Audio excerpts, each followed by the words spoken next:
Are expats really ruining the Caribbean? It's a question you may not have asked yourself, but if you are thinking of making a move to the region, it might be one that's worth reflecting on.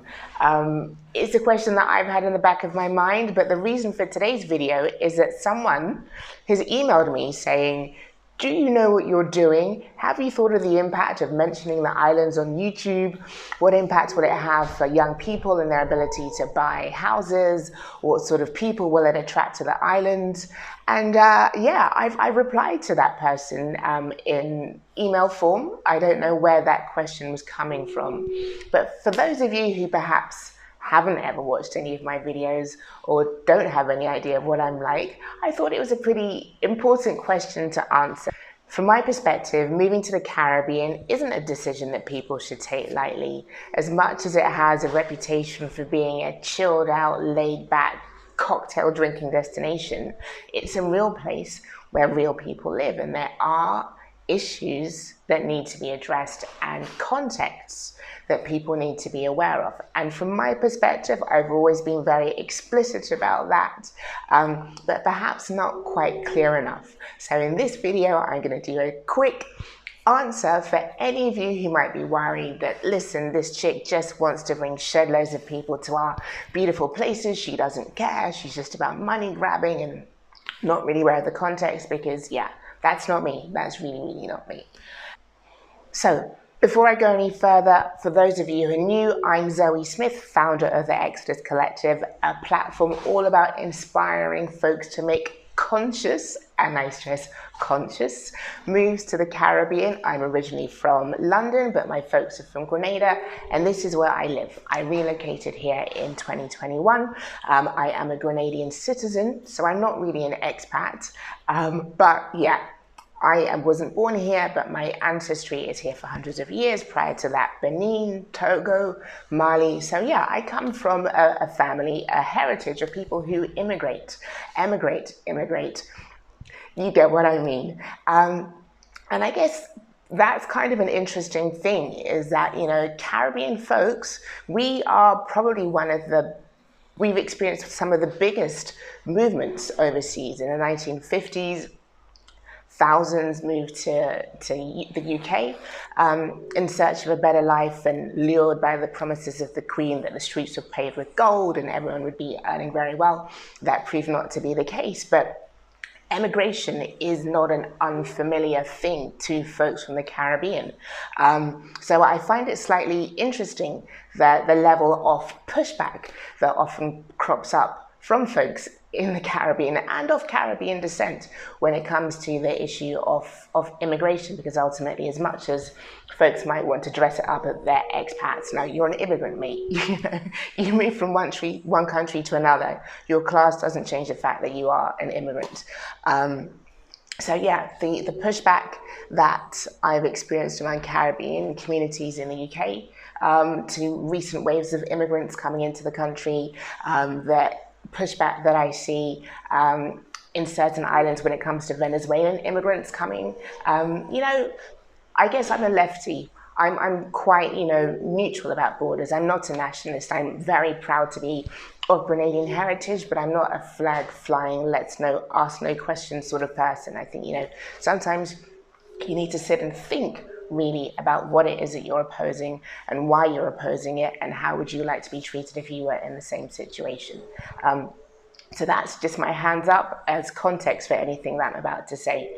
Secondly, as much as I might seem like, like this brainless YouTuber who just, on a whim is raving on about the Caribbean, I am pretty well qualified to talk about this. I have a master's in violence, the political economy of violence, conflict, and development, which basically is saying that there are very many problematic aspects to what we consider development, whether it be the impact that NGOs might have on an island, whether it might be the impact that building a brand new hotel might have on an island.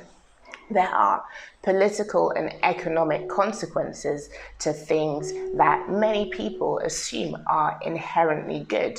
So anything that I say, even anything that I think, is based on that understanding that there are consequences to actions.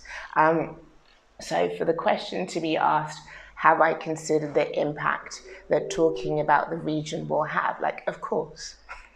Of course I have. And if I hadn't considered that, I wouldn't be saying anything, because understanding what you're doing and the likely impact it might have is fundamental to the way in which I operate. So yeah, that's just one thing that I wanted to clear up for anyone who might. So let me just go on the record and saying I am not carte blanche advocating that everyone just up sticks and moves to the Caribbean. Number one, for the vast majority of people in the world, the Caribbean is a region of no interest.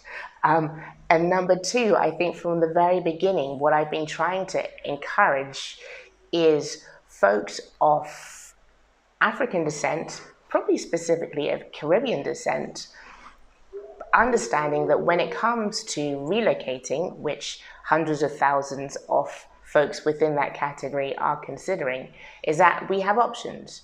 You know, we don't just have to go to countries in Africa, although we may well, I may well.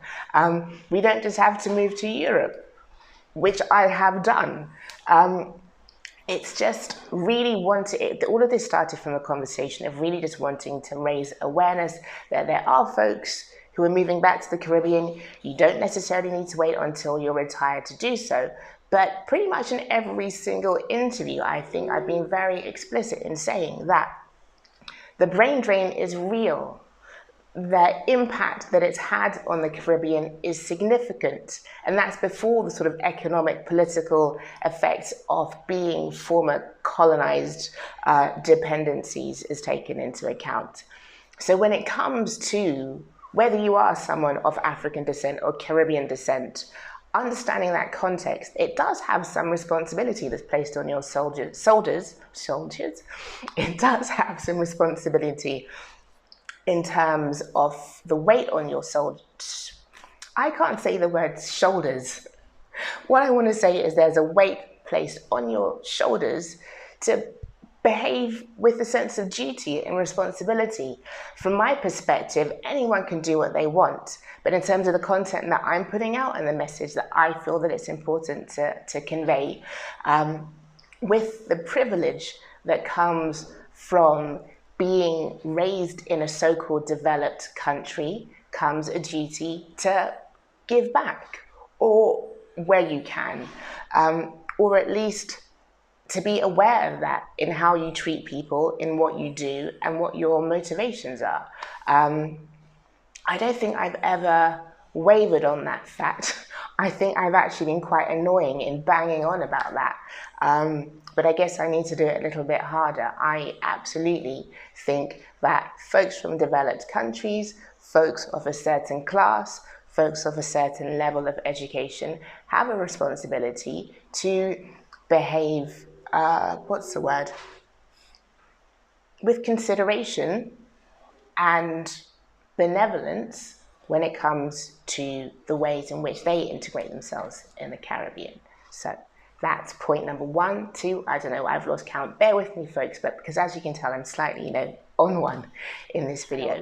The other point that I'd also like to raise, a question I'd like to put out there, is that many Caribbean nations, for decades at least, have actively sought foreign investors and in return have given them citizenship.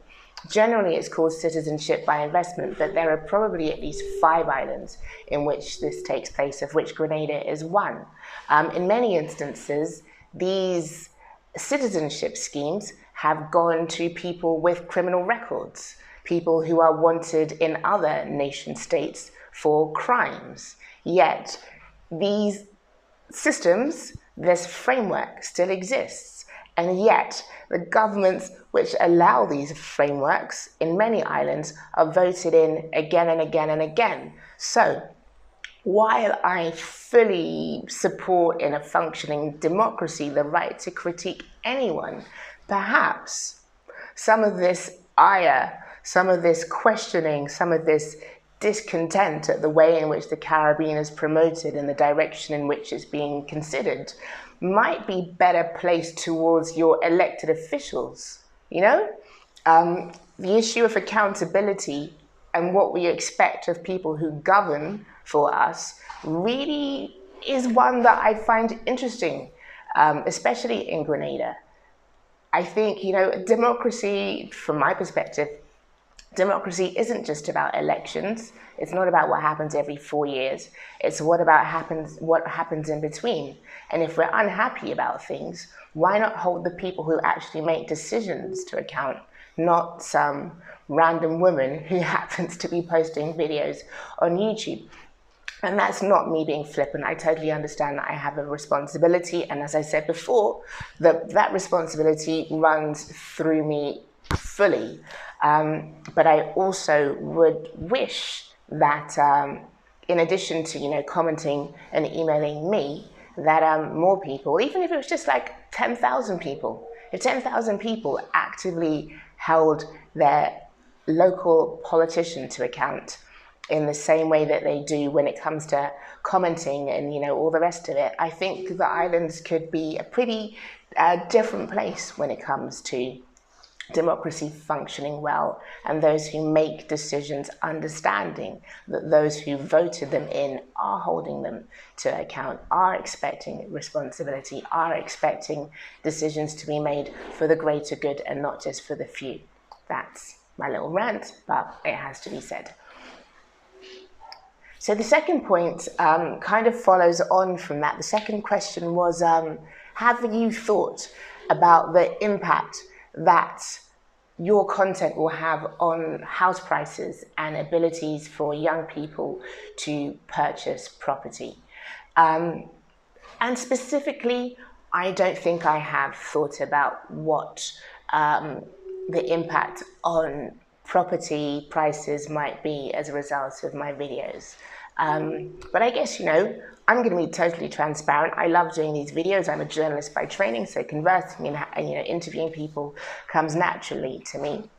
But it is an investment of my time, and I have thought, what is the most efficient way of monetizing this look like? And many people have said, oh, why don't you partner with some real estate channels, and why don't you see if, what does 500,000 get you in Grenada, or what does $1 million get you here?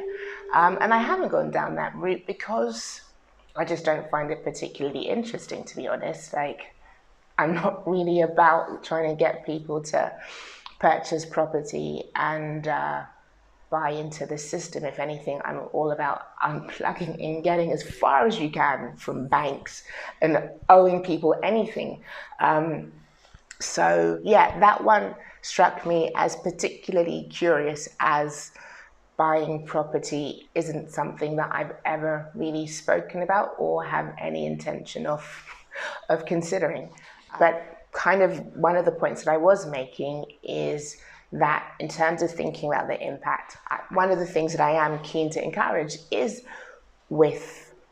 for people with a social conscience, people who aren't just about money, people who aren't just drawn to the region because you can get away with paying people a ridiculously low minimum wage, to come to the islands, to come here and create jobs. Very rarely have I spoken about people coming to the Caribbean and taking jobs. I think I've consistently said I am all about encouraging job creation in the region. There are many, many hurdles to doing so. There are many, many reasons why you may want to go elsewhere.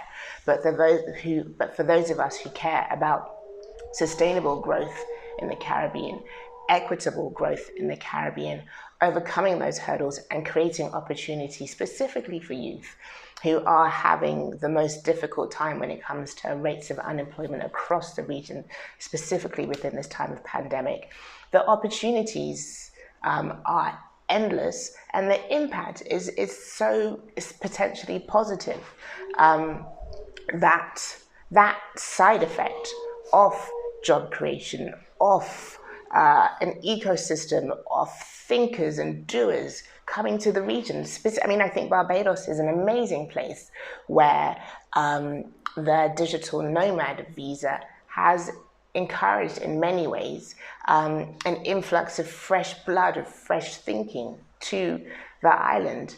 And what impact does that have for local people? What impact does that have for local youth? Absolutely, undoubtedly, in some ways it might lead to house price rises in some areas, but if folks are actively being encouraged to come and create jobs, which I'm not necessarily saying is the case in Barbados, but there's no reason why that couldn't be a strand within any of the other 15 CARICOM island development strategies, that would have a huge impact for local people. That would have a huge impact for local youth, who often are ignored and only called upon when it comes to voting. So that's a really roundabout way of saying house prices is not something that I am actively talking about. Property is not something that I'm actively talking about. If anything, I would love people to go off grid, grow their own food, unplug, and be completely away from anything about owning property. So yeah, that one, I mean, yeah, if you're new and you kind of stuck with me on this rant, watch a few of the videos and see what I'm about. And yeah, I think that one in particular, I hope I'm never asked again, because that really has nothing to do with anything that I talk about or do. The question was, what type of people do I think I'm bringing to the island? Again, I am one person, one woman. I have brought myself and my 3 children to Grenada. Over the past 18 months or so, I've spoken to, I guess, about 30 people of varying age ranges, of varying destinations, from varying destinations, and engaged in different activities. For the most part, they work remotely or they run their own businesses, many of which have led to job creation opportunities in the island. And all of them are conscious. All of them are aware of their privilege. All of them are very active about using their privilege for the benefit of others. Pretty much all of them come with a level of humility, which I think is absolutely essential. So yeah, the sort of people that I want to encourage to move to the Caribbean are people who get what the island is about, people who aren't too dissimilar from those that I've spoken to for the past 18 months. I don't think there's anything that I've ever said that's about encouraging folks who just want to, destroy mangroves and concrete over everything and build big hotels that pay people a subsistence wage, or encouraging people who want to, get into oil and gas mining. Like, I'm such a hippie. I'm so clearly about impact, and I apologize if my accent gets in the way of that message, but yeah, I am very much about social good. I am very much about social impact, and I'm passionate about the Caribbean. I'm passionate about Grenada specifically, but I think what I would love to see happen in Grenada is no different from what I think could happen anywhere else. And if you don't like it, tune off. If you want otherwise, talk to your officials. This desire for other is great in a rum shop, is great on a witty little comment on a social media feed or in an email, but ultimately that makes zero difference unless we get up and start making change, and unless we start speaking to people who actually make decisions. Like, it's going to stay the same. So apologies if I sound a little bit punchy today, but yeah, I think the issues that he raised are exceptionally important. The person that he raised them to, perhaps less so. And I would encourage all of us to think about the impact that we have, and basically how we use our power, how we use our energy, because the energy that I have is no more than yours. Collectively, we can change so much, but it starts with putting it in the right place. So if you have any thoughts about that, let me know. I'm sure it will possibly get lots of comments. I'm also going to link to a video that I did for the University of the West Indies. Last year they held a conference called the Festival of Black Consciousness, and I was speaking there on the issue of relocating overseas, Black folks specifically relocating overseas to the Caribbean. And the questioner put a really brilliant proposition to me of, where does how do I hold myself accountable when it comes to moving in a space that is not immediately mine, where I am seen as a foreigner and I am seen as an outsider. And I'm just posting a link to that, or posting that clip here, so that you know that I'm not just making stuff up on the fly, that I am being very consistent in my messaging. And yeah, feel free to scroll back through all of the videos that I've done, because I think my message is being consistent. I think the impact of people of the right mind following that call could be huge in the region. And yeah, probably just save yourself some time in writing me an email by understanding exactly what it is that I do and what I say and what I'm about. I love you all. I thank you for watching this far. If you haven't already, subscribe, share, turn on the notifications, and I look forward to being back soon with more content to inspire positive action and disconnection from the system, because ultimately what I'm realizing is that an exodus is less about a destination and it's more a place of mind. So for that and more, I will see you soon. Ciao. Thank you, Zoe. I'm wondering about accountability, right? And how you go about holding space for yourself as well as people around you. I mean, obviously, there are people who are observing you. They're depending on you, right? How do you hold yourself accountable again to yourself as well as those around you?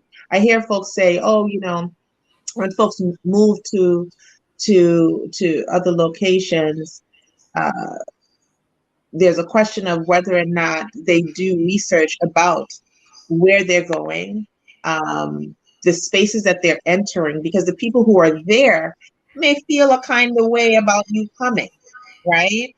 I'm here in New York, and there are neighborhoods, right? The neighborhood that I grew up in, where I see a whole bunch of folks who are not from there, right? And they're there. And sometimes I feel a kind of way about it. I appreciate them, and I enjoy seeing them love my space as much as I do.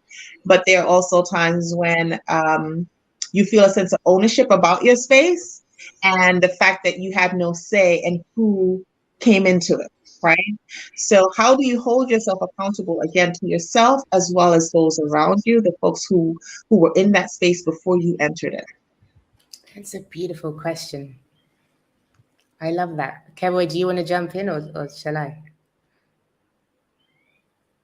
You're on mute, so I'll jump in. I think it's so. Oh, go. Yeah, you Go go. ahead. Go ahead, Kevin. Yes. No, I was saying, no, go ahead. I was saying, go ahead. Okay. I think it's even to have that question in your mind at the outset. I think that's a step that many people don't take.